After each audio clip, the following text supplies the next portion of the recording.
Okay, let's put everything that we've learned together and let's finally make some art out of this. So let me give you an overview of what the project will be and how you're going to get started. We're going to look at some student examples as well. Okay, so your challenge is this. So I want you to consider the communication possibilities of the hand. So think about things like the character or the mood or the message, the symbolism, the meaning of the hand gestures, whatever it is that you want to communicate. So think about maybe the expressive possibilities of the hand to represent emotions or identity or conflict. So you can approach this in any way that you want. So think about all of the modern and postmodern art that we looked at, and you've so much to choose from. So it can be something that's, realistic, it can be a conceptual, it can be a metaphorical approach, whatever style really suits you. So we're going to start off with an idea board. So look at 5 images of examples or resources. Maybe they're going to be different photos of your hands in different positions. Um, Maybe artists that you've looked at that sort of inspire the style. So we're not copying anybody, but this is just going to sort of solidify your idea so we can get going on this. So you're going to start off, same process. You're going to do your rough sketch in red pencil.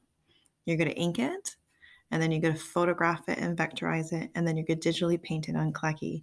Now, again, if you want to add, because it's digital, maybe there's going to be stuff you want to add on the background. Maybe, you're going to add other images in there, sort of like a digital collage. That's fine. So whatever range on that spectrum of like what you want to do, you go ahead and do that because you're starting to develop your own style and your own ideas now. So here's just some examples of stuff that we did previous years. So this one is actually, if you look closely at it, there are 2 hands, one on top of the other. And when he did this one, he kind of thought it looked sort of more like a cuttlefish. And then he did something kind of cool and put, in the sea background. So this one was more just how, the hands can sort of like, think about, like shadow puppets and hands and things like that. That's where that sort of inspired him. This one, really well done. This is sort of talking about pre-cell phones when you couldn't just text people's numbers and you actually had to remember people's numbers. But I think we can identify with it because even just like, I find this a lot with art students, just doodling on your hands all the time, having your own personality with the nail polish on it. But even just like just recording phone numbers and exchanging phone numbers, we used to have it rated on our hands all the time. Then idea of the hand coming out of the thumb. This one looks more like a sketch, but this was all done digitally.